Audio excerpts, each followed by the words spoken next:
राम समर्थ श्रीराम. दशक 2 समास 4. भक्ती निरूपण.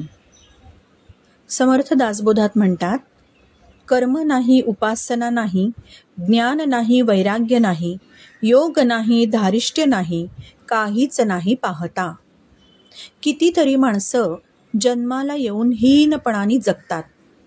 अनेक जन्मी सत्कर्म केलीत ना आपण, म्हणून आपल्याला हा नरदेह मिळालेला आहे.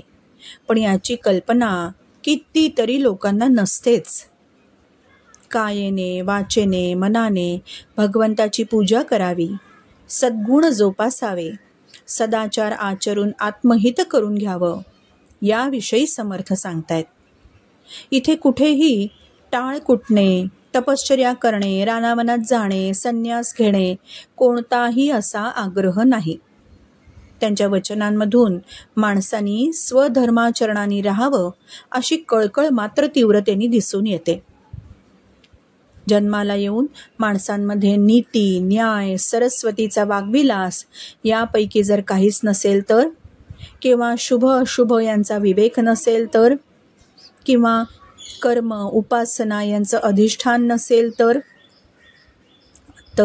अशा स्वच्छंदी, स्वैराचारी, अपवित्र, कुटील माणसांशी संपर्क टाळावा. म्हटलंच आहे, ऐसे प्रकारीचे जन ते जीतची प्रेता समान, त्यांसी न करावे भाषण पवित्र जनी.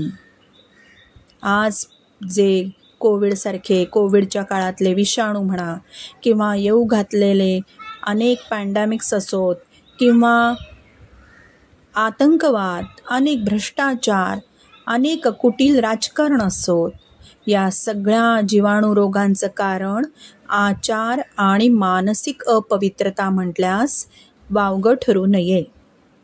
जीवाणूंच्या आधी खरं तर हा किडा माणसाच्याच डोक्यात असल्याची शक्यता नाकारता येत नाही.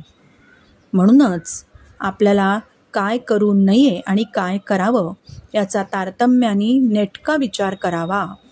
आपण नक्कीच करू. आणि स्टार नोट प्रमाणे काय म्हणतायत समर्थ? कर्माचा सुरेख सिद्धांत नमूद करतायत. जे जे जैसे करीती ते पावती तैसेची. कर्म तैसे फळ जे म्हणतो ना, तसं आपण जसं करू तसं आपल्याला मिळेल. कर्मसिद्धांत हेच सांगतो. श्रीराम समर्थ श्रीराम.